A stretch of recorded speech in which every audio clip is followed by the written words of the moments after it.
are now watching the TNF podcast. Like, comment, share, subscribe. Click on that bell for notifications. We got some upcoming shows for you on the 12th of the 12th of January next year. We've got Aaron Dahlbeck from Bane, Converge, Only Crime, and Be Well. We're working on filling in some shows at the beginning of the year, just working on some scheduling issues and what have you, but we're not doing any more shows for the rest of the year. So Merry Christmas, Happy Hanukkah, Kwanzaa, Yule, whatever you celebrate. So,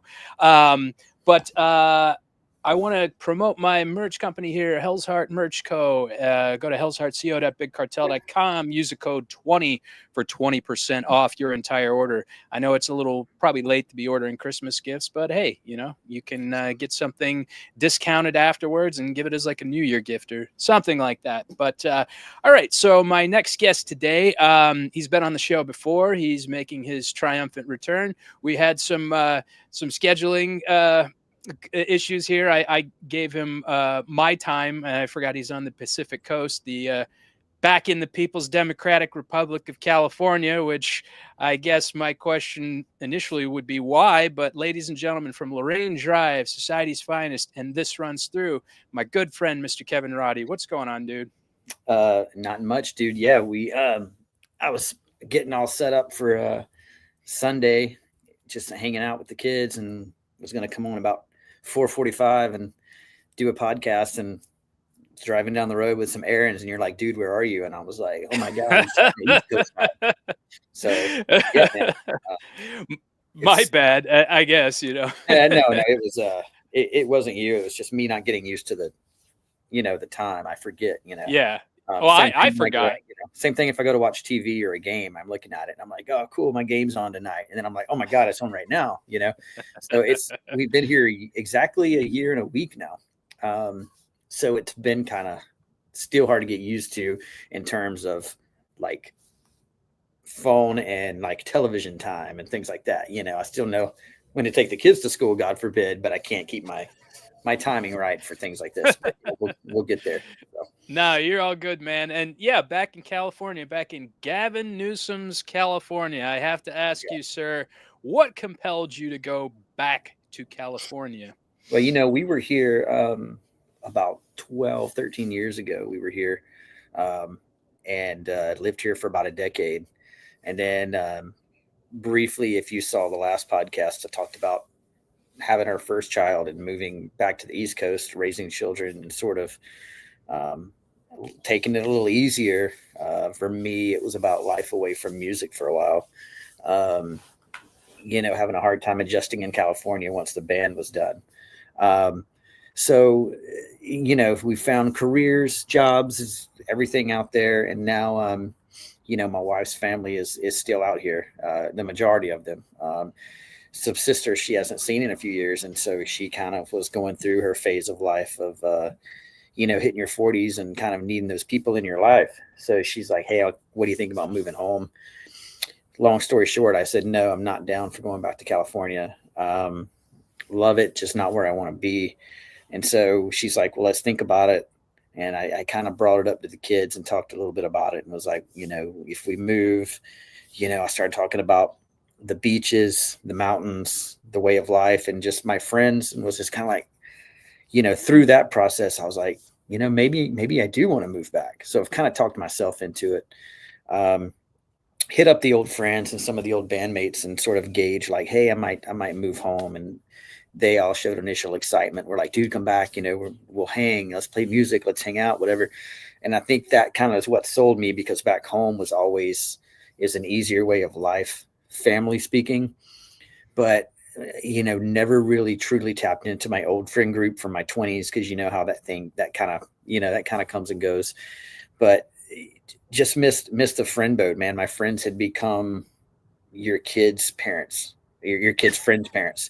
So, right. It was just like, they're more acquaintances, and a great group of guys, but no one, just no old friends, no one I would call up and say, let's go to a show, let's go have a beer, let's whatever, So I think moving back here really settled in when I realized I'd have my friend group back, I actually had old bandmates and old friends that would be like, dude, come back, let's hang.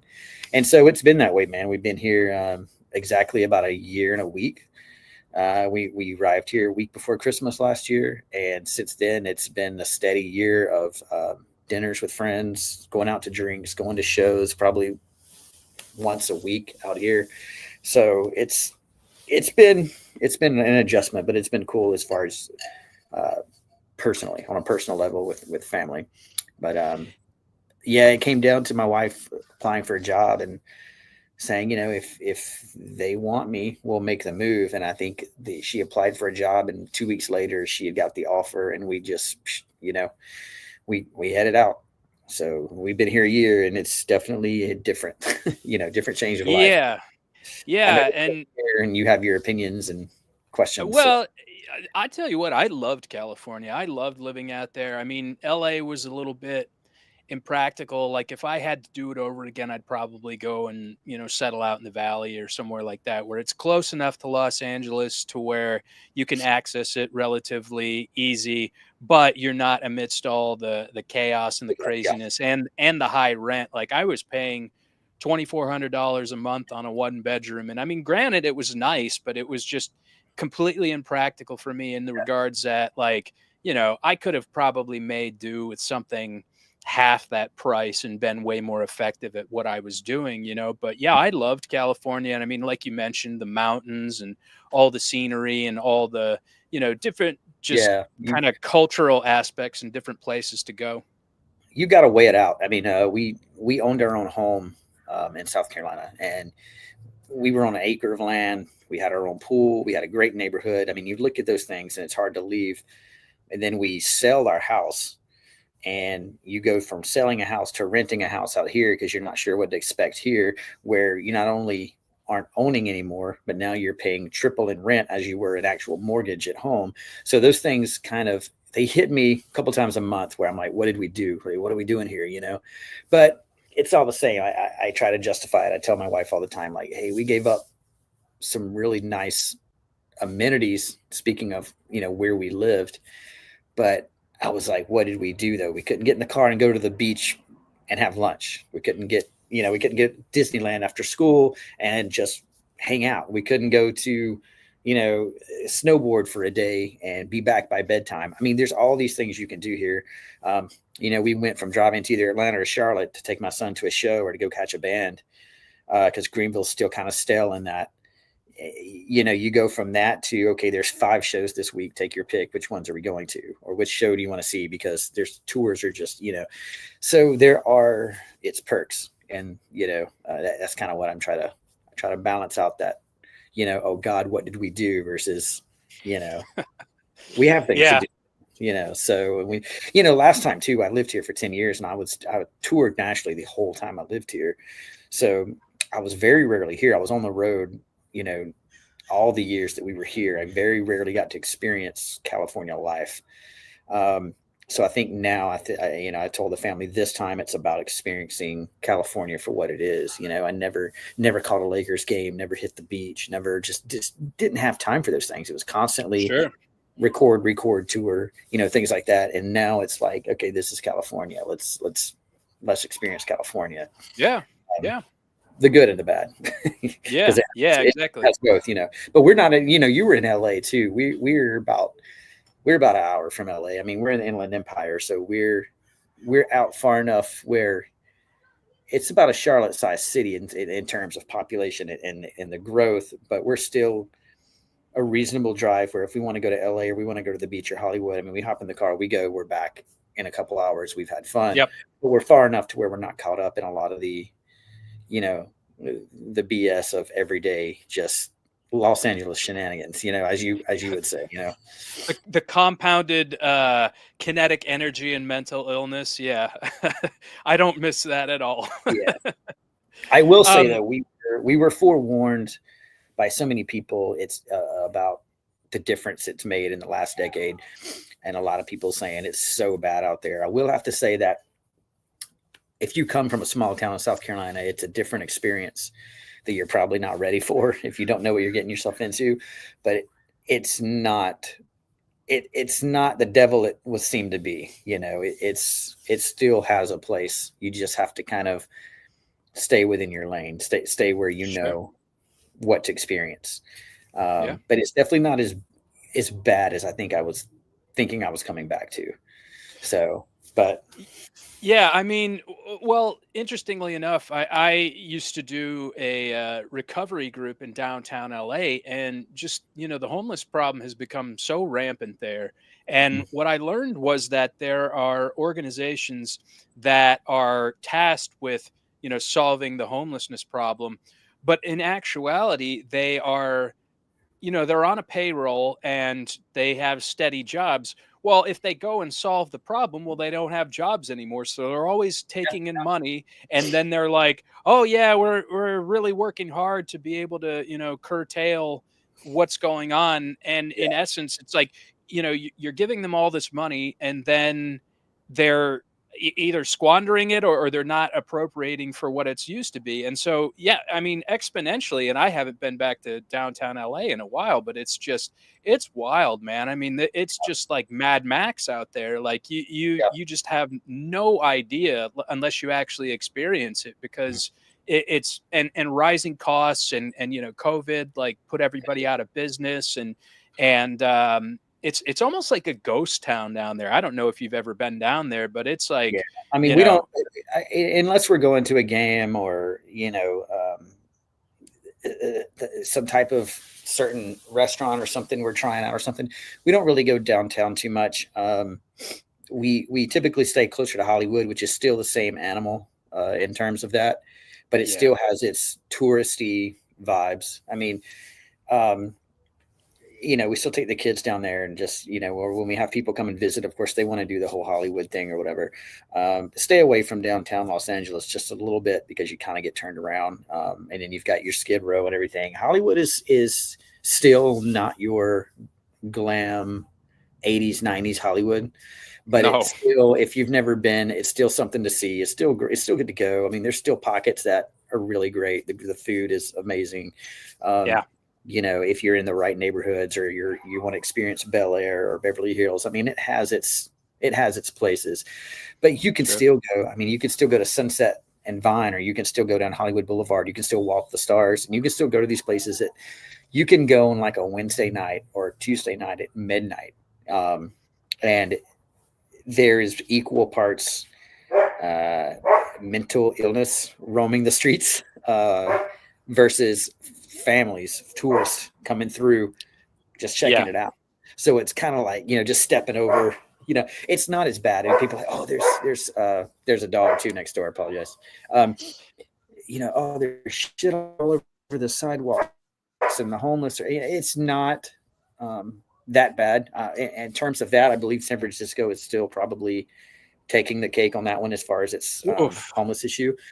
But you learn to ignore it though. They definitely don't bother you. They definitely don't get in your way. They're dealing with their own demons, and you're just like, you know, you yeah, learn to ignore it. You learn to live with it, which is actually sad when you talk about it that way. But um, yeah, we were just back home last week in the Carolinas and seeing family, and we were going through Atlanta, and my kids made the point that the homeless is just as bad here. The difference is, I think out here, I think back home, you're dealing with a lot of COVID, you're dealing with a lot of misplacement, you're dealing with a lot of home issues. Out here, I tend to see more mental illness kind of take hold. And as far as you're homeless out here, yeah, they're not just hanging out begging for money.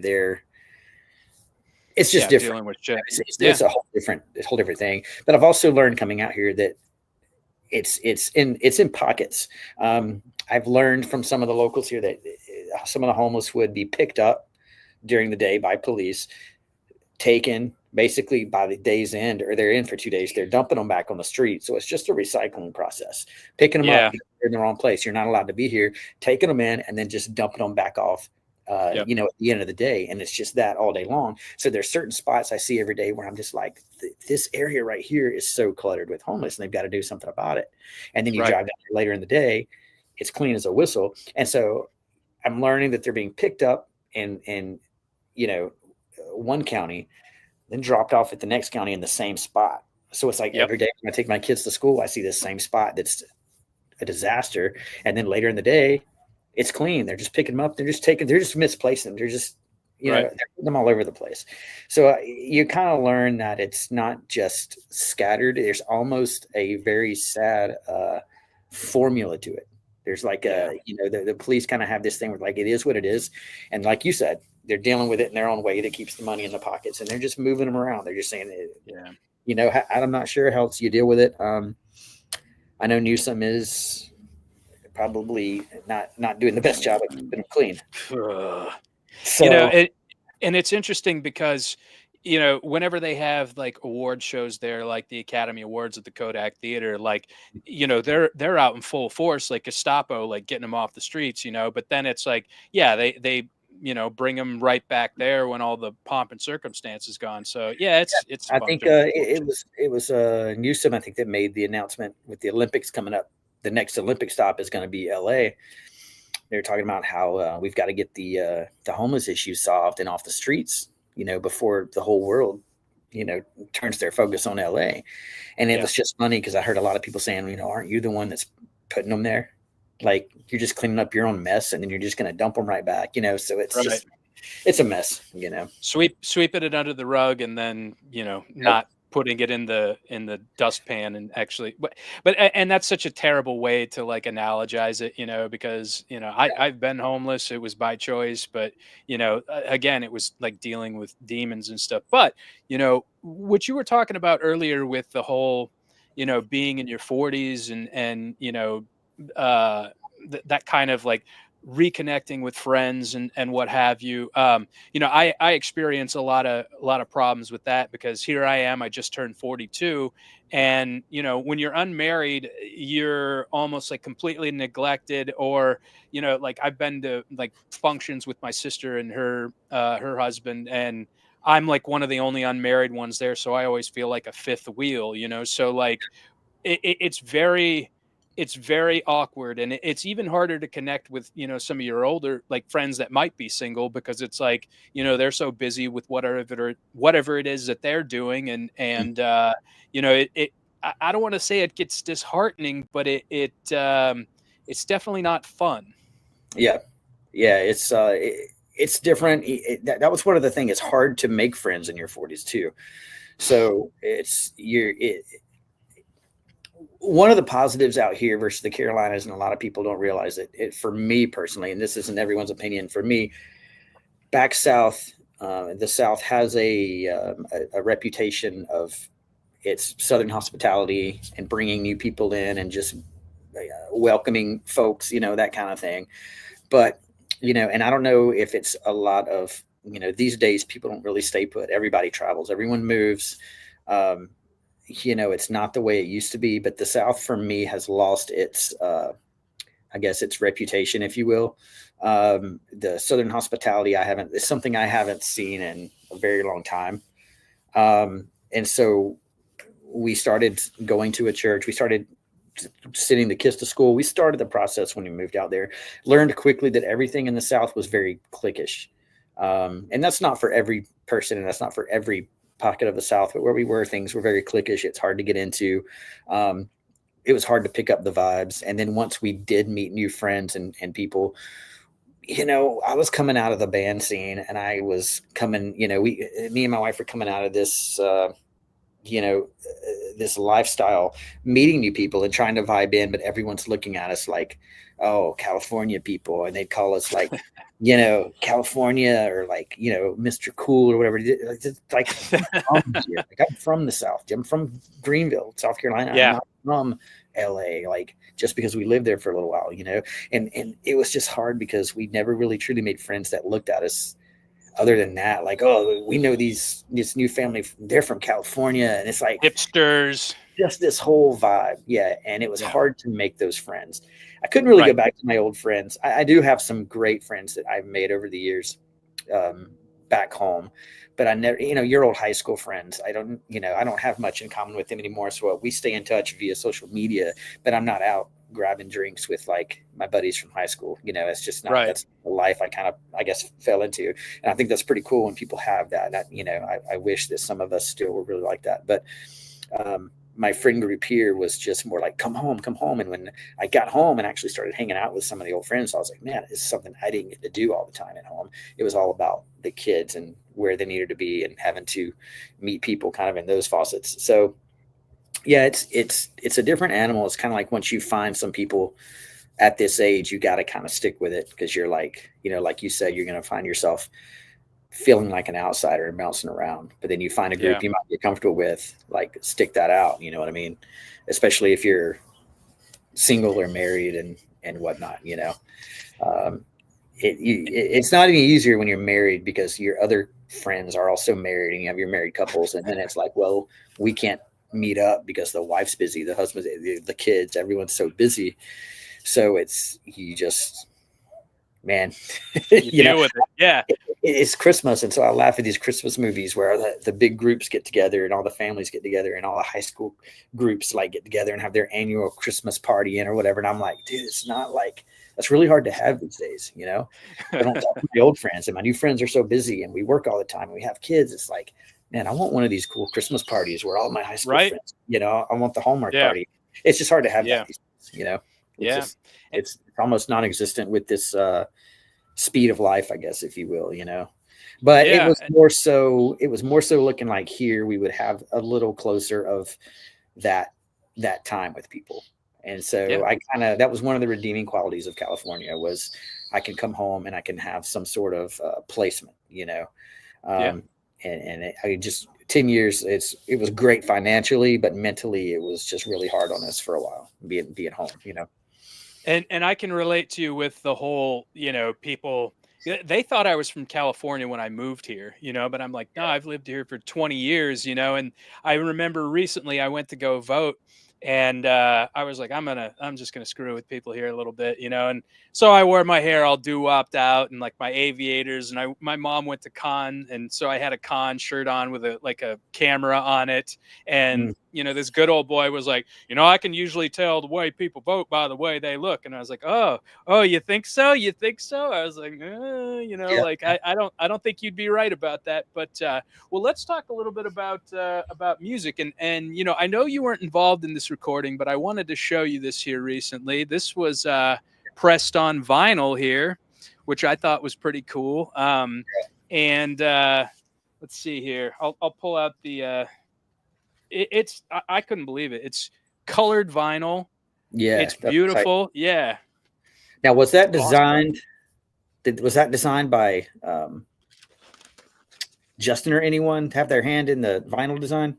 Okay, so I want to clarify this because it was brought to my attention in an almost hostile fashion. The original drummer actually did the artwork for that, and whenever they went to go press it on vinyl, they had to scale it up because originally it was at a bit rate that was for a CD. Versus scaling it up and leaving it all pixelated, Justin had to redo the cover artwork, and he did it with chalk, which I think looks pretty good. I think it's exceptional, but I got a call at 6 a.m, like, brah, brah, brah, brah, I did that artwork originally. And I was like, dude, like, I don't want to hear it. Like, I had nothing to do with the re-release of this. And, this individual tried to like withhold money from me that I paid him for a service, doing a website. And he was taking out all his hostility on me. I was like, bro, it ain't me, man. It ain't me. Like, you need to like redirect your anger somewhere else, or just like suck it up, man. Like he thought that we were going to be getting paid all this money off of it. And I was like, I talked to Scott here recently. He was like, dude, we didn't get paid like nothing off this. We got vinyl to sell, and that was it. Like we were a flash in the pan hardcore band. Like, for us to be able to do this, it was just kind of a blessing. And he's taken this completely the wrong way, and I'm like, yeah, he is. So but I thought I'd show you that. And you had mentioned to me that Lorene Drive was going to be doing a reunion. Is that going to be like just a show, like one show, or are you guys going to be like playing more shows in the future? Well, I'm trying to block this California sun, dude. It's almost funny because if you look behind me, it looks like I'm where you are. You see the dead trees. Yeah. And it's kind of smoggy today, but if you look that way, it's nothing but mountains and desert hills. So bad positioning, but I didn't want to move We'll furniture. just pretend you're in a J.J. Abrams movie, and that's just a lens flare coming off. I'm not dancing on you. I'm trying to get that sunlight. No, I get so nothing's for sure right now. We're doing some talking. Really, our drummer Chris and myself are kind of fueling the fire on it right now. We're just going back and forth shooting ideas. Romantic Wealth was the first record that came out from Lorene Drive, and we're coming up on the big reunion for that. So we were talking about maybe pressing a vinyl or re-releasing some of the songs, and doing some, our drummers messing around doing some re-recording of some stuff. So it's just kind of like, what can we do? It's been a while. We have kids now. Like, once something dies, I mean, as you see with the scene right now, nothing's really ever dead, right? And it's kind of weird because it's almost like we might even miss the window that's going by right now. But that's the busyness of life. But Danny is in Hollywood Undead now, and I mean, they're just workhorses. All they do is hit the road. In fact, we've talked almost bi-weekly since I've been home about just getting the families together and grabbing a drink or having dinner or something. And it's been like, yeah, let's do that when I get home. And then it's just time. We haven't even seen each other. It's just been touch and go because we're so, he's on the road constantly. He's on the road again now. So he hasn't shot the idea down, but it's just about timing. And like I said, our drummer and myself, Chris, we've talked back and forth about it. And, we're thinking about doing it. It's just a matter of if it works out with everyone in the schedule. So it's not something we're rushing, but it's something that we would love to do. And we've talked to our old management team that we had about it, and they've said the same thing. Like, yeah, dude, like you guys, we could do a Chain Reaction. We could do a Glass House. We could do something like that easily, throw on some great bands and run with it. But it's just sort of kind of mulling in the back of our heads right now. It's nothing that we are ready to say, yeah, we're doing this, but it's something I'm hoping it'd be nice to hit the stage again with those songs, with those guys. I guess I can, with that being said, you brought that up, I guess it's a good time to promote 2/5 of Lorene Drive is Static Lullaby, who has done, they are doing a reunion show. And forgive me, I don't know the date, but they'll be doing a reunion show with Juliana Theory, and I believe it's in February, if I'm not mistaken. Wow. Now, were they always members of Static Lullaby, or are they just did they join the band later? So our other guitar player, John, before he was in Lorene Drive, because he was not an original LD member, he played guitar he wasn't an original Static Lullaby member either, but he did play guitar for a few years in Static Lullaby. And then they sort of broke up and did their thing or went on their hiatus. Excuse me. I'm sorry. He joined Lorene Drive, and then over the years, they've done a few things, few odds and ends. And then after Lorene Drive broke up, our drummer Chris started filling in and playing with them when they would do some shows. So they had the California's for Lovers Festival. I believe that was put on by the dude from Hawthorne Heights. They had California's for Lovers, Ohio is for Lovers, and something else. They did kind of like 3 or 4 through the country. Static Lullaby got asked to do that, so they played that, and I think there was a pretty good reaction to them playing again. So they printed up some new merch, and then they just scheduled like their first headlining show. And I think Juliana Theory, I don't know if Juliana Theory is going to headline or if they're opening. I think Static's going to actually headline, being kind of one of their first shows back. I don't know that they're back or they're just kind of just doing some shows right now. I think it's one of those circumstances where it's like, hey, let's just play some shows, and if we get asked to do more, we'll do more as schedules allow, Right. No type of touring or anything like that. And that's kind of what I think Lorene Drive would essentially do as well, is, maybe a couple of shows. And then as long as we're open to it, maybe a festival ask or another show ask, yeah, sure, we're up for it, But that's kind of what Static Lullaby is doing right now. So their focus is definitely on that.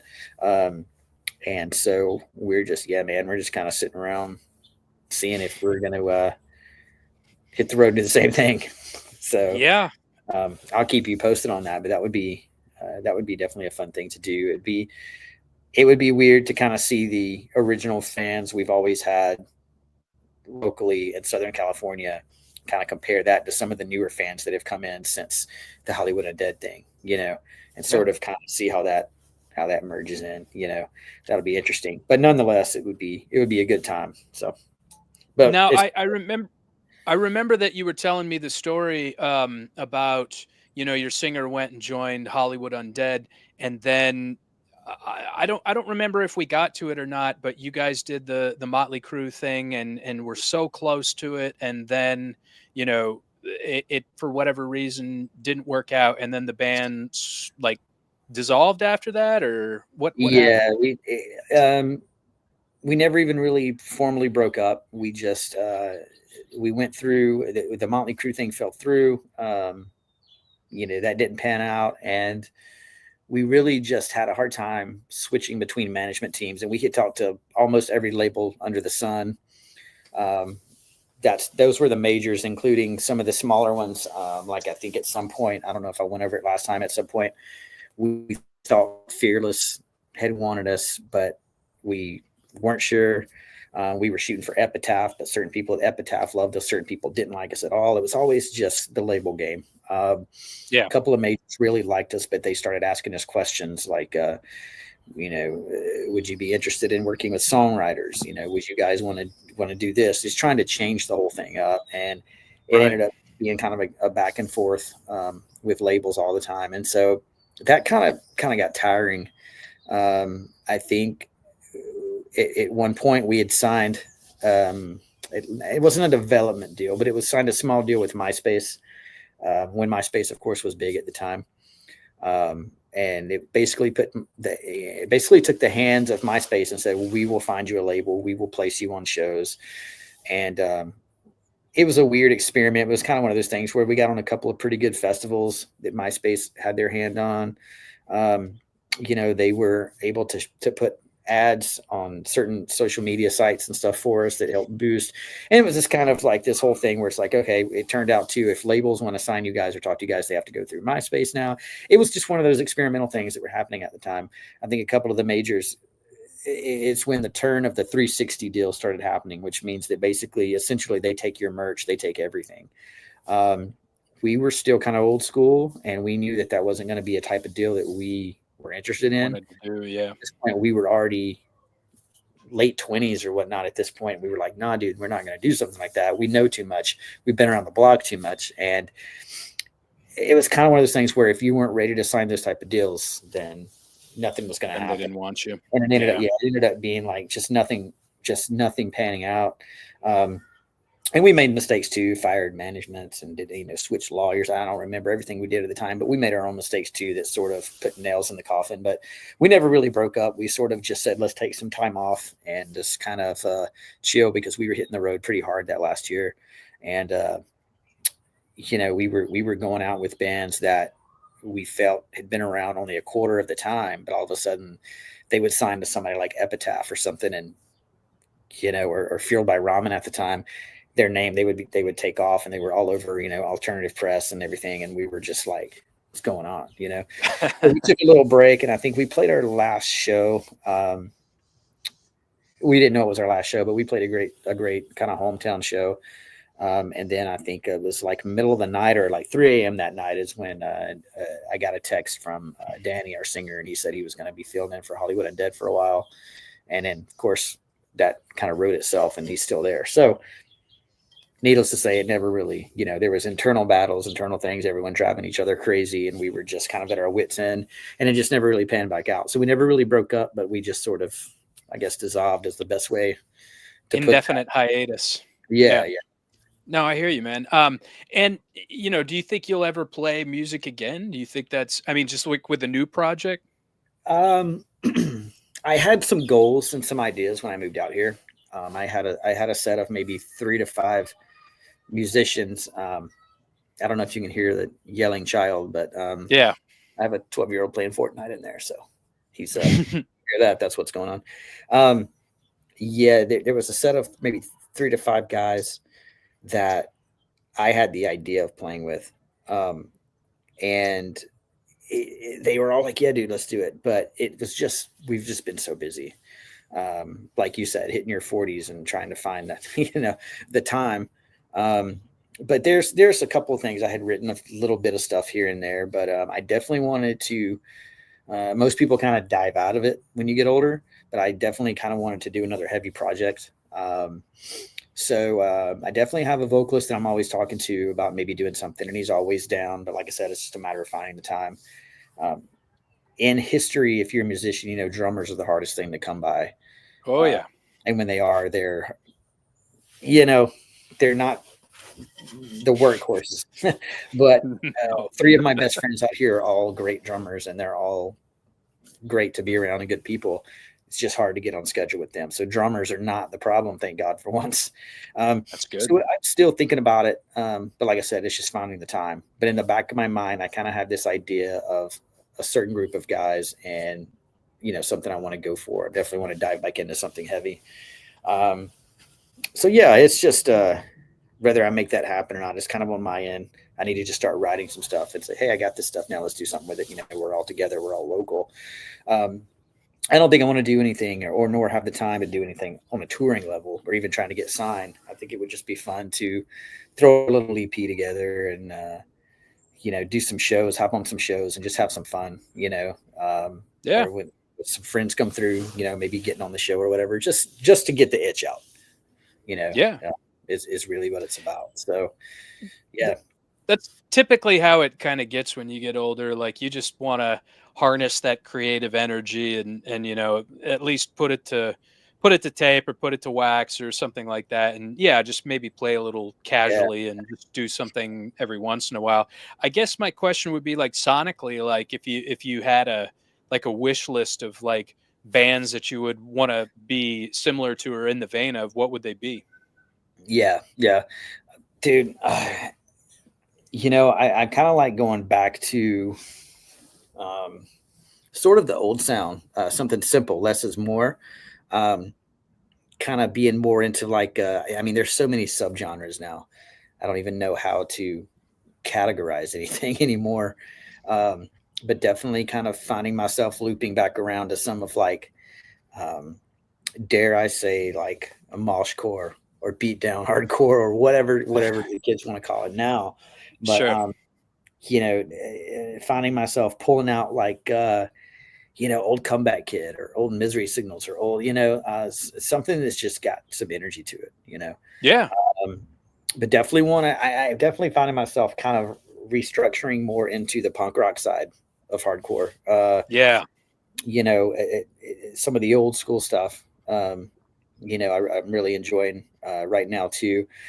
But I think just something easy, man. Just like, hey, I miss those 3-minute songs where it's just like, you know, riff, breakdown, cut out. Next one, it's Yep. easy, it's fun, it's great live.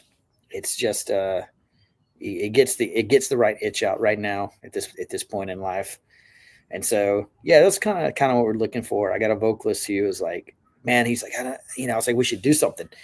He said, "Now, I don't know if I can't really sing, man. All I've got is a scream. I've never really been able to sing." And I was like, dude, we don't need you to sing, man. I don't want that, dude. I'm want to go heavy. And he was like, oh yeah, I'm down. Yeah. So definitely going to stay in the realm of something heavy. Even though as you get older, your music taste changes, whatever. But yeah, as far as writing and playing, it's got to be heavy. Sonically, it's got to be fast. It's got to be pissed off. You know. Um, Yeah. so yeah, so that's what I would be aiming to do. In the event of Lorene Drive playing again, that's not exactly what you get, but nonetheless, that would be fun. But I definitely want to get the pissed off urge off. It would Yeah, be definitely. great to see the kids. See an angry dad on stage for a change. That would be fun. So uh, Yeah, and like I yeah, definitely sonically my music tastes have changed significantly since my 20s. I've always come to find though that when you're not playing that, super like aggressive music, it may not always be as fun, but yeah, I have been wanting to play like in like a comeback kid style band or like Gorilla Biscuits or like those old rev hardcore bands where it's like it's fast, it's aggressive, but it's got yeah, melody and it's, Stretch Armstrong, something like that. I've been wanting to do a project like that forever. And it's Wait, like there was never enough interest in it in North Carolina. I still think there probably isn't, you know. I mean, like back in the 90s, early 2000s, you had like the, you know, all the Gothenburg, Sweden style yeah, bands, like, you know, Day of Suffering, Prayer for Cleansing, all that. And then it was like, you know, all the Poison the Well style bands that sprung up, a la Stained Glass, and like all these other bands. And yeah, I don't even know what the hell they're into now. There's a lot of like really like 90s Victory Records style stuff coming around here. yeah. Like there was this band I heard, Ends of Sanity, like, and they're huge. Like I didn't know anything Yeah. about them, you know, and like all these like, you know, just bands that are kind of revisiting a generation of yore, you know.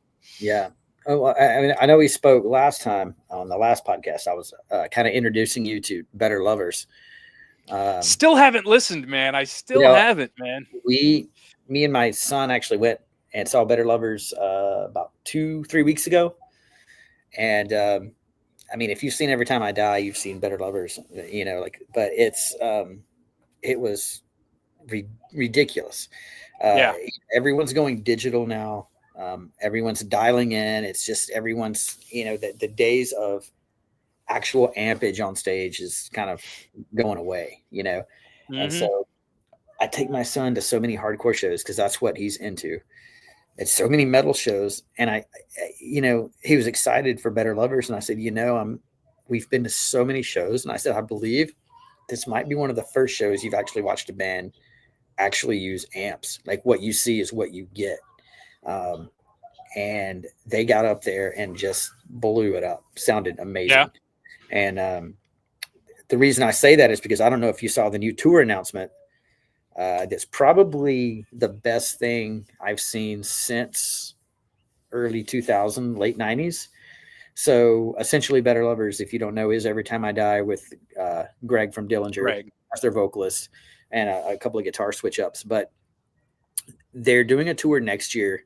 But it's the Poison the Well opposite of December anniversary tour. So it's Poison the Well headlining, but it's going to be Poison the Well, Better Lovers, and Glassjaw. And so I'm like, that's like, if you're a 90s and 2000s guy like me and yourself, That's a like dream tour. that's, you know, that's like, Yeah. oh my God, are you kidding me? You know, I would have paid, I don't know how much for that tour even back in the day. So that tour announcement's great. So we're kind of still getting some of that, you know, Yeah. some of that old school stuff, which is going to be really cool. I haven't seen Poison the Well in years. I know they started popping up playing again recently too. I caught him in LA like 2019, I think. It was right before COVID broke out, and it was awesome. Like I was blown away. They played with Cult Leader and somebody else. I don't remember, but it kicked ass, you know. And you know what you were saying about Better Lovers, like everybody's like, they sound like old Every Time I Die. I'm like, Burial Plot, Bidding War, Every Time I Die, Last Night in Town, Every Time I Die, or all that shit they did afterwards that I just wasn't really into. Yeah, it's almost what you said. The earlier Every Time I Die, but with a few, they've thrown some rock and stuff in there, which you can tell is similar to the new stuff. But when you look at the grand scheme and like the full length that just came out a few months ago, you're talking the old school Every Time I Die fan would be satisfied. But Greg from Dillinger, Greg Puciato, he's got a particular style of singing and scream where you'd kind of be stupid to not let him do his thing and experiment as well, because he almost is or was the second coming, you know, of you know, Patton. So, you know, after Mike Patton did that EP with Dillinger and then they got Greg, it was like, oh, this dude sounds just like Mike Patton, but he's got a killer voice. And so they sort of tap into that. But yeah, no, great band. If you haven't listened to it yet, it's different. It's not like, oh, it's just another Every Time I Die record, or oh, it's another Dillinger record, but all the elements are there where it's still got the old school hardcore sound if you're an old school guy. But there's some thrash parts on there, and I mean there's some great vocals on there, but overall it's the first show I've been to in a while, and I've been to some heavy shows, but it's the first show I've been to in a while where I got that, like, oh, I'm back in 2000s again, or early 2000s. Yeah. I'm back at one of these, now I'm back at Fest, or, you know, something like that. It was great. So yeah, definitely checked out that full length, especially with that tour coming up, because that tour is going to be great. They just played Buffalo I guess the annual Christmas thing they always do, which I was super jealous because the Converge actually played. And I think for Converge to play now, it's got to be special because they're not getting out too often these days. And they're too cool for school now. Oh, yeah, they've always kind of been. Once they tour and come out again, like you don't miss Converge. You know what I mean? If you're that fan. So open to see them again. But this. Contrary to popular opinion, I always thought Greg was a better vocalist than Dimitri. Like everybody's like, oh, Dimitri. And I was like, it's all right, but like Greg, man, he really owned that band. And like, I even liked some of their later albums. Like I thought, the stuff they did even post, what was that one that they came out with him that was on it? It was, had the real weird cover. God, I don't remember, but they did some stuff after that was really, it wasn't like typical for Dillinger, but it was really well made. It was just like rock music, and it was good. I don't know. Yeah, it's good. He definitely owns the stage. He's the one that does the fire, breathes the fire like he did with Dillinger. I think 20 years ago he was doing that stuff with Dillinger, and he's still doing that, and he's still keeping that going. And there's all this new fan base that wasn't into that stuff or didn't know about those bands. Now they're like, oh, this stuff's great. And I'm like, dude, I'm just excited to see it again. Like you said, Dillinger they're actually still going. They played out here in LA, some festival where Dimitri was vocalist again. This was just last year or earlier this year. And I pulled over YouTube and watched the videos, and I mean, it would have been cool to see because he's original. And so he gets respect. And for that time when it came out, I mean, Calculating Infinity, don't get me wrong. I love those albums. I think they're great. Yeah. But I heard it now. They played Calculating Infinity. I don't know. I think they played it in its entirety with Dimitri, but it just didn't have it just lacked sort of energy. And it could be age and experience and things. It's been a long time, but it wasn't the Dillinger that I saw in Winston-Salem. Let's see, with Greg. 2000 and not the Virgin Megastore where he launches into the fucking crowd where he's just like that's still amazing to me. I saw Dillinger for the first time with Darkest Hour at Uprising. I think that was in Winston, and I think that was the Hole in the Wall. Yeah, I remember that club. There must have been maybe 50, 60 people there. And that's not the same Dillinger you get now, but that's the same vibe I got from Better Lovers, even though, So I saw him with Deftones at the Fillmore, and I mean, it was like weird seeing them on a stage versus like, at a place like Uprisings where it's just, on the floor and just completely intimate, Oh yeah. Yeah. So that's great. What are you listening to now? Like besides Better Lovers? Well, I mean, I'm listening to everything is across the board. But like I said, being at this age, you like everything. Right now, for the last month, it's been Christmas music because I'm crazy. No, I still like the heavy music. A lot of people grow out of it, and then you get a lot of people that say, "Well, I play heavy music, so I don't like to listen to it." But I don't listen to it. Ooh. Yeah, that's always been. I kind of get what you're saying from a writing point of view, but I've always that's been my scene. That's been my music.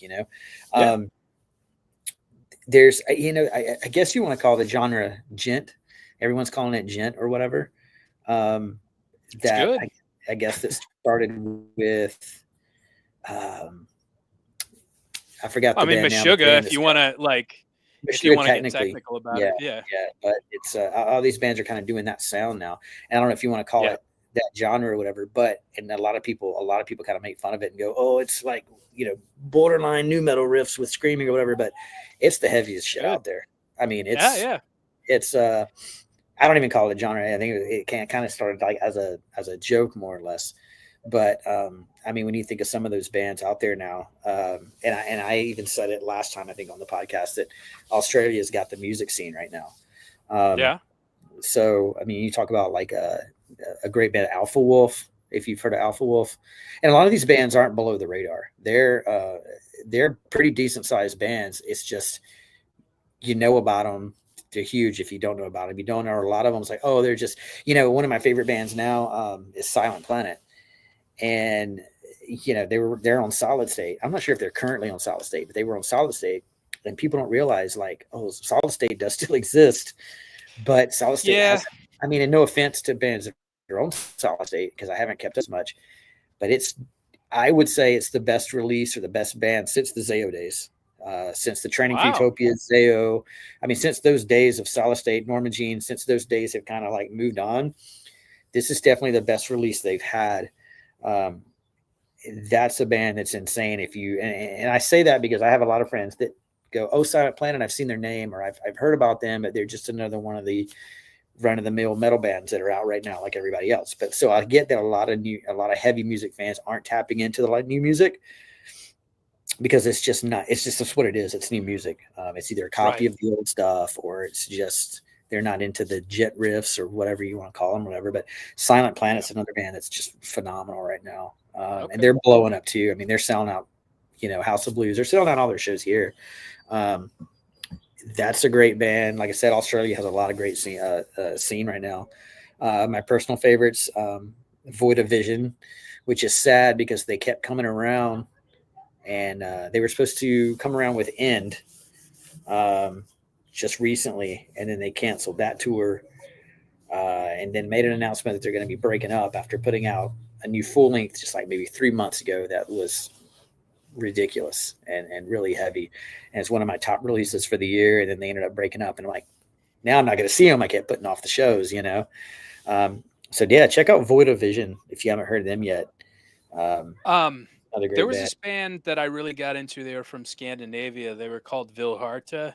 I'll have to send you them if you haven't heard of them. They're really good. And then there's the band, this band, I didn't know how popular they were, but it was interesting because Paul Verley actually turned me on to them. And I know they get a lot of hate, and I don't understand why, because I think they're pretty damn good. But as Sleep Token, I was like, when you talk about that, like genty, like new metal stuff, but then they like mix it with almost like Catatonia style, like, those like real like Nordic, like, I don't know. They're almost like melancholic type deliveries and lyrics and stuff. There's a lot of people in the scene that love Tool, and there's a lot of people in the scene that hate Tool because Tool is really talented. But then people are like, "Oh, I don't like that. I'm too cool to like that," or whatever it is. Yeah. But most boring show I ever fucking saw. It is, but they have it. The music's good, but it's just I was like, yeah. I don't know that I want to see them live. I was always a Perfect Circle fan, but they're has a leaps Tool and bounds better. They have some riffs and some stuff that's reminiscent of Tool, but caters to more of the hardcore like fan. You want to say, but it's weird. You kind of learn to hate them because they're doing the mask thing. They're doing the Hot Topic is completely flooded with Sleep Token. And so it's kind of like one of those things where to me, it's almost cool to hate them. And me and my son, who's really in the scene and loves all these bands, was kind of like, oh, Sleep Token's kind of gay or whatever, and then finally I just played the record. I was like, I'm going to play the record, and so listen to it driving. And I remember coming home and telling my son, I said, buckle up. He's like, why? I was like, Sleep Token's pretty damn good. And so he started listening more and he was like, yeah, he was like, damn it, they're good. They're really good. They're really good. But you listen to me, their heavy parts are heavy and their non-heavy parts are not heavy at all. Like, whew, yeah. I think the last record, if you make it, because their songs are pretty long, but if you make it to about 6 or 7 songs in, the remainder of that record is just chill. It's just got a vibe to it. Kind of get lost in it, So I love to watch reaction videos. If you ever go on YouTube and watch reaction videos that these guys do, they're really fun, like music fans. I think that's what got me Sleep Token was I saw a couple of reaction videos where the guys would listen to the music and like kind of talk about it or feel it out. And I saw all these different people reacting to Sleep Token, and they were just like, oh my God, this guy's insane, And I was blown away. Yeah. I was getting excited about it too. I was like, damn, they are good, So I apparently there's like this contingency of like e-girls like on Instagram and TikTok that are like, dancing to their songs like in a like kind of a hypnotic fashion and stuff. And I was like, this would have never happened like 20 years ago. Unfortunately, never happened. My son has turned me on to what that is now. The new term baddiecore. Is a thing now apparently, and you're talking about like Sleep Token, and I guess now they're trying to throw Deftones actually in there now as well. That's like called girlfriend metal. I've heard that term too. Now they're calling it baddiecore. Look at And all these girls that are in these videos. Look at all these girls. Again, we harken back to like what we experienced years ago. Like girls back then would have looked more like that girl in Bob's Burgers, the one yeah, with the glasses and stuff, like emo black rim glasses and kind of a short like pixie cut and stuff. Now it's like your Southern California lip injection, like blonde babes and stuff. They're like, oh, I like metal, and it's like, yeah. Even my wife that was, she was booking shows and putting on shows. And when I met her and looked at her CD collection, she's like, oh my God, this chick's got, it's my scene queen kind of thing, yeah. And now even talking to her now, it's funny because she's like, please, I never liked this stuff. I was just trying to pull the scene guys. So Really? She doesn't like it? and I'm like, you don't listen to heavy music anymore, and it bugs me. She's like, yeah, I never really liked heavy music. I was trying to pull the scene guys. So it's funny you Oh, say that. no. You look at it and you're like, did chicks ever really like this stuff? I don't think any of them really like it, truthfully. You Yeah. know, it's different. It's Like different. how can you like Jason Aldean and all this country stuff? Yeah. Well, I don't know. They might like that stuff, but that's where you want to go if you want a girlfriend. Yeah. Is like I mean, my country wife's music she's a concert, pop punk girl, so I'm not totally lost. I mean, we still listen to great music, but I don't get my heavy fix all the time. I mean, they kind of intertwine, Yeah, yeah. sure. I mean, I guess that's kind of my dream. It's like, oh yeah, watch David Lynch movies with me and listen to like, Yeah. Biohazard or something like that. That would be my dream, but like it's Yeah, like, yeah. most of those girls get snatched up pretty quick. But yeah, have you ever heard of a genre called funk? It's PHONK, funk.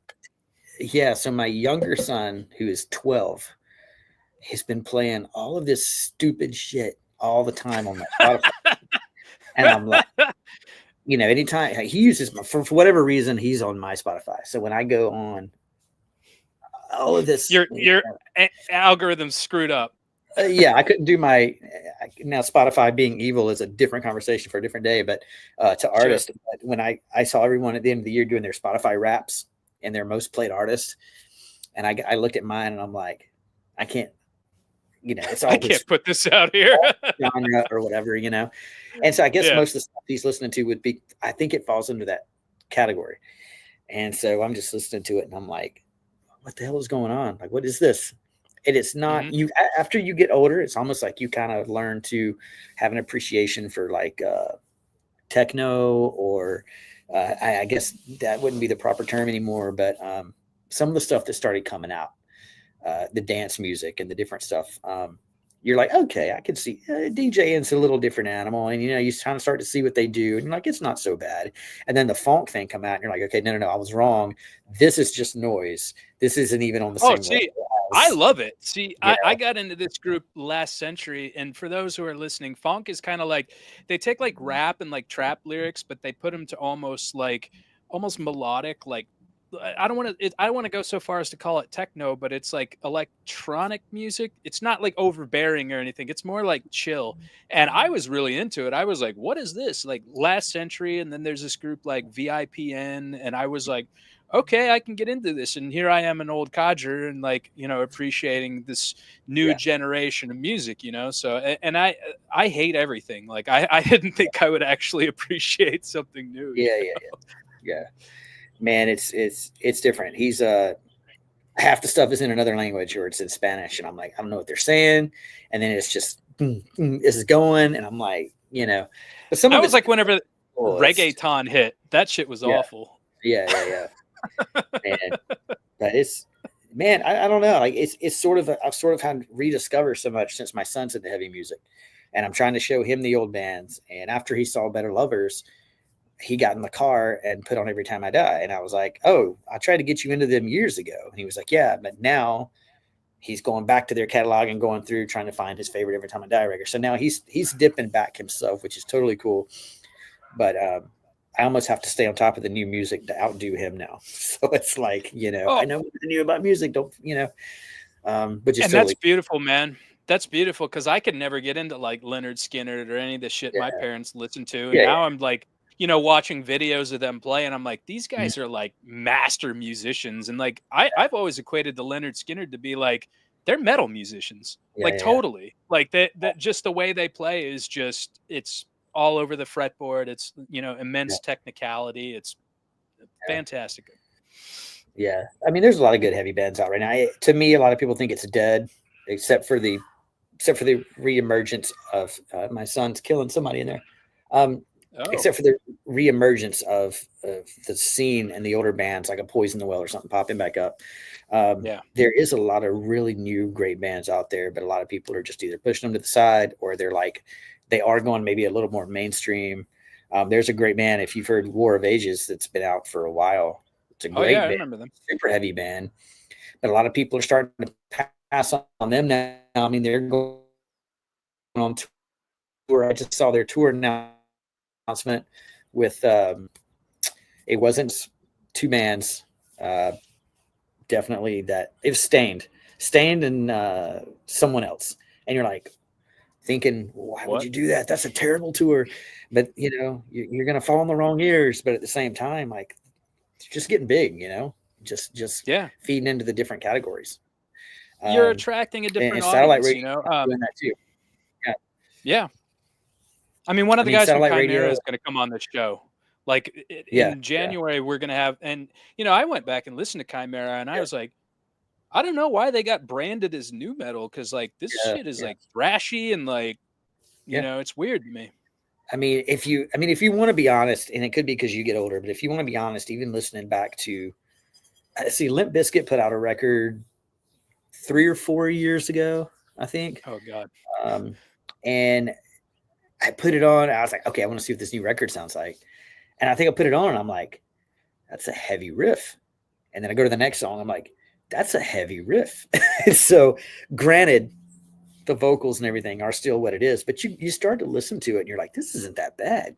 It was just certain elements of it that made it like, you could do without the Yeah. rapping, or you could do without Fred Durst lyrics or something. But Wes Borland Sure. and some of these guys, you're like, these guys know they know what they're doing. And Oh yeah. I yeah, loved Blacklight Burns. Did you ever yeah, listen to that? yeah, oh, That yeah, was yeah. good. His side project. I can even go back now and I hear Corn now, and I'm like, man, I appreciate a little more of what Corn does now. And there are certain bands like Corn that weren't really all the way shit. They were just kind of like on the meter. I've always asserted, and I want to say real quick, Jeremy from the Rumors Are True says love Lorraine. What's up, Jeremy? How you doing, bro? What's up? Um, I've always asserted that Korn, if you'd taken away Jonathan Davis and you put in like Scott from Bloodlit or the Yeah, vocalist of Disembodied, like that song Clown, that is a heavy, like oh yeah, sludgy ass song. And like if you just changed the vocal styling slightly, hardcore kids would have eaten that shit up. yeah. I mean, we wrote even Lorraine Drive. We wrote some of our newer songs, and I'm saying this because it's funny. Before some of our later songs that we wrote, where these labels were like, "Hey, we want you to sound like this. Can you put out a song like XYZ?" We would write these songs, and before we put vocals on it, we would sit there and listen to it, and I'd be like, "Dude, we just wrote a Nickelback song. What are we doing?" But then you realize, wait a minute, once the vocals go over it, the vibe has changed. Yep. Um, and even our drummer who had a studio, he could put on Nickelback, take off the vocals, and be like, "Tell me that's not heavy, dude." Like, it's all Their in how production's you amazing. it's all in how you do your vocals. It's all in how you arrange things. So it's hilarious to go back and listen to old Limp Bizkit and be like, "Oh my god, this is actually kind of heavy." Like, Yeah. you still don't really vibe it, but there Yeah. were some bands from that genre that kind of like I said, they would hit the meter of kind of like almost sucking, but they still kind of hung cool. A lot of people still put Deftones in the new metal. In Oh fact, God, yeah. I never really Well, did. Well, Adrenaline no. maybe, but their later days in White Pony Forward, it's like, dude, they're just a great band. Yeah, But definitely. it's I still rock White Zombie. I yeah, still yeah, rock White Zombie. Like yeah, that album is so sludgy and like it kicks ass, man. It's just yeah, great. yeah, for sure. I mean, I'm trying to convince my son now that Pantera is the greatest band that walked the earth, and he's just like, I'm not really feeling it, and I'm like, play it again. We're going to keep doing this until you get it. So, but yeah, hitting the old age, like like going back to how we started. I'm still floating around in that heavy music. I think that's where my home is. That's where I still want to write. That's still what I love. But you sort of just get different viewpoints of it. And I think because my son is 16 and he's getting into it, it keeps me grounded on some of the new bands coming in and going to see shows of bands I wouldn't normally see. And now I'm starting to see some of these other countries like Australia that's pumping out these heavy bands like nothing. Yeah. And so, I mean, I'm sort of keeping my feet and my ears on the ground with all the new heavy stuff too. And so, and in California is a good place. I mean, it's everybody hits Cali, so it's cool to see a lot of shows coming through and being able to see a lot of these bands. But what other media are you consuming as far as like, you know, films, TV shows? Are you reading anything? um, I want to read more. I'm not doing a lot of reading. My wife's a big reader. I think reading is something that I need kind of. I dare to use the word resolution, but for the new year, I kind of want to get back into some reading. I think that would be a healthy way to kind of get off social media and not be, not be as wrapped up in that. Movies were such a big part of our lives, like when the kids were younger. That started to die off a little bit, hitting that teen stage. But I think the movie industry, which I know you're heavily involved with, and that's sort of your passion, is, I don't know if you agree with this, and it's just it's in need right now. Like my son told me yesterday, he was like, "Hey, I want to go to the movies. I miss going to the movies. We usually go around the holidays, to several movies." And I'm like, "The movie's got to put something out. Like there's nothing going on, I think how many Christmases in a row did we get a new Star Wars film or a new Marvel film? Yeah. And now everything's just sort of leveled out. Not that that's the only great movies. I know the new, I forget Nosferatu, the actual movie, but the new Bob Dylan flick is supposed to be amazing. That's coming out. So I know there's some good movies coming out. I don't like Timothée Chalamet. I don't like him. I'm undecided. I have to see the movie and I heard he did a great job, but I haven't even really seen paid attention to a whole lot of what he's done. But there's Dune. He did Call Me by Your Name. But yeah, I think that the movie industry is just stale right now. So it's hard to, I'm finding myself watching a lot less. I think in the last 6 months, I've been doing a more of a deep dive back into the 80s films. And I mean, nothing beats the 80s as far as music, film, in my opinion, anything. They pretty much, I think America tapped out at the 80s and we've just been on a decline in all forms of media and movies, music, everything.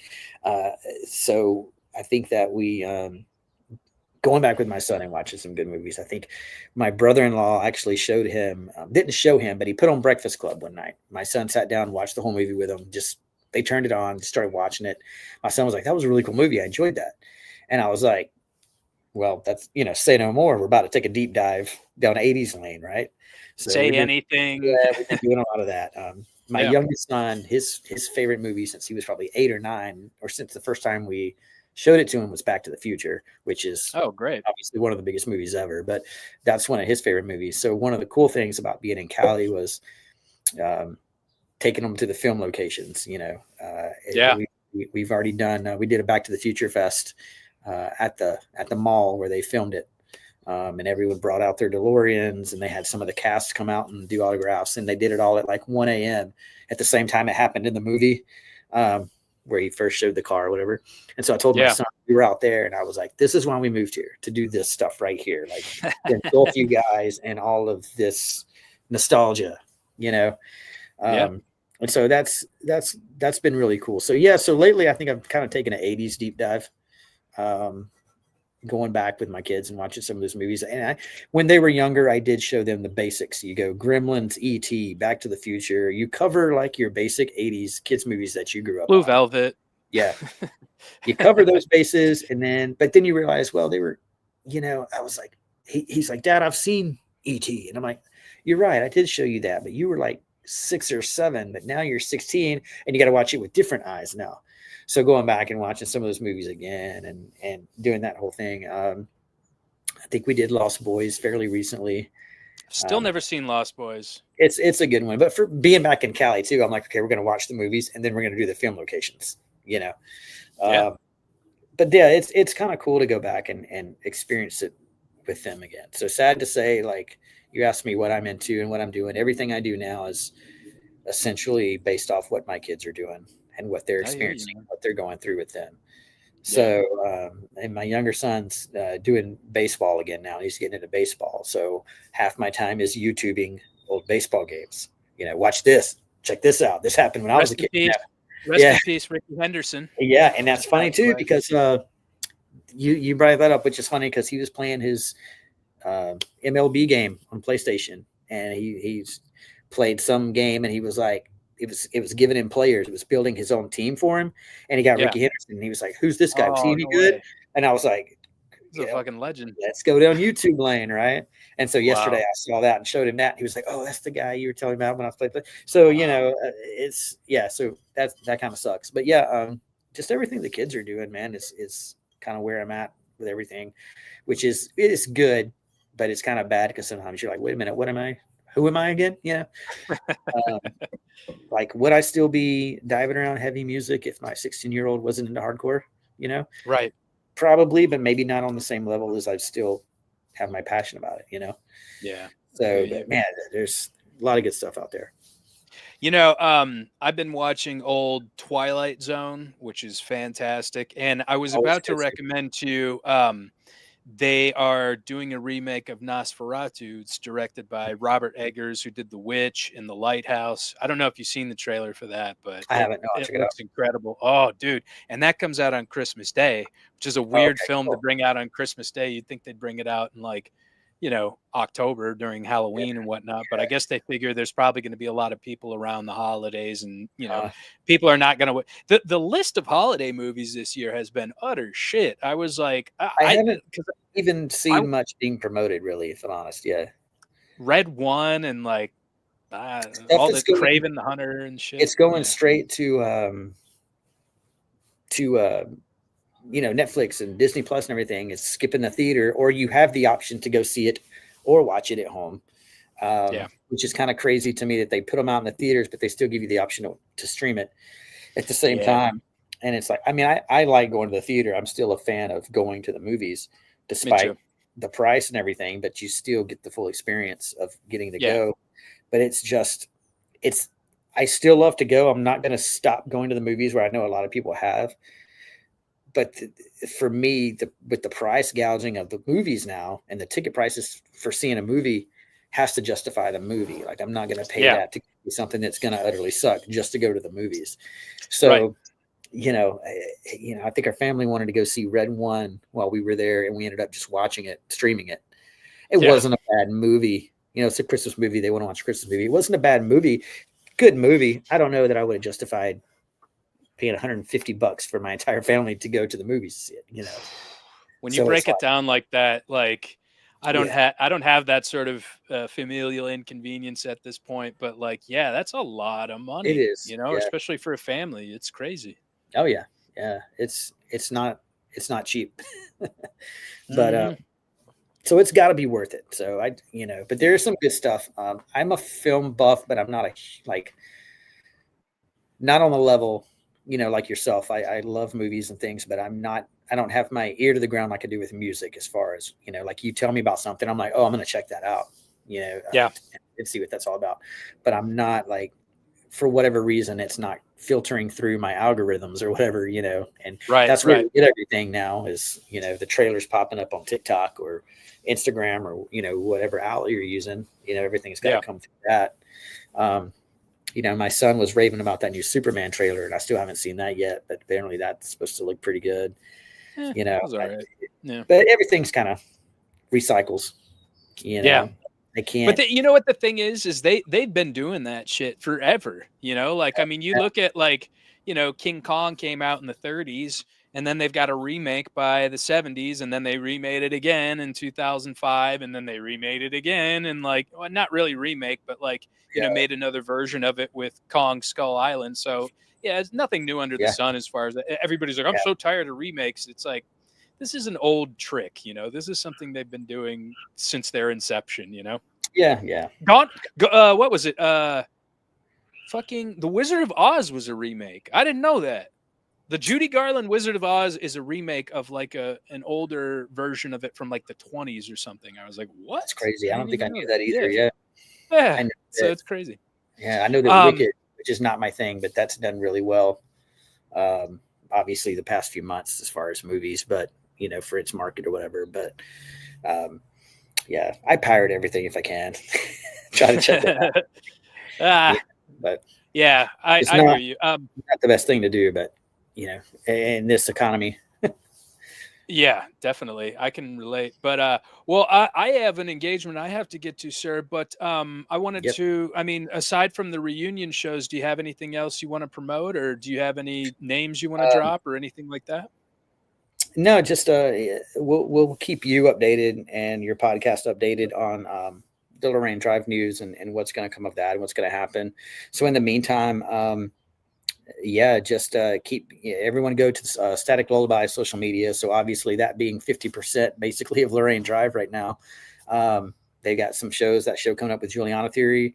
And also our drummer Chris plays drums for Jason Cruz in the Howl, which is Jason Cruz from Strung Out. Oh, wow. So he's playing with him full time as well. So Nice. yeah, check out those guys. If it's your taste, you can keep your eyes on the Hollywood Undead tour dates if that's your thing. But that's pretty much all things Lorraine Drive. I'm still sort of in the beginning stages of writing and sort of working on some stuff with a few guys on what we might do as far as what we were talking about earlier. So I'll keep you updated on that, but there's no name or anything to drop on that. It's just sort of, ideas that are kind of mulling around right now. We had to spend the first year back in California just sort of getting grounded. It's been a process. So no, it always is, man. Yeah, I'm just now. We spent 6 months looking for a house. Now we're in a house, and so now I'm sort of just now settling into. Okay, now I'm going to pick up the guitar again, and now we're just life is sort of just kind of slowing. Not it never slows down, but it's sort of plateauing right now. So we might be able to, play with that a little more. So, but yeah, Beautiful. for sure, we'll do man. something else when that gets rolling. Well, I'll be sure to post all the links to Static and whatever else you want to send me down there. Yeah, sure. But as I mentioned before, I have a merchandising company, Hell's Heart Merch Co. You see the code down there, hellsheartco.bigcartel.com. Use the code 20 for 20% off your entire order.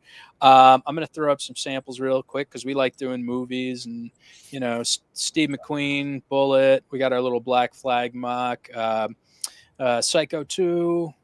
Scream Tatum glow in the dark, and we've got a Scream Randy glow in the dark. And hang out for a few minutes. I'll get your information because I don't know if I got you a shirt the last time. I can't remember if I had the sizes or not. No, but I keep needing to get one too. It's just yeah.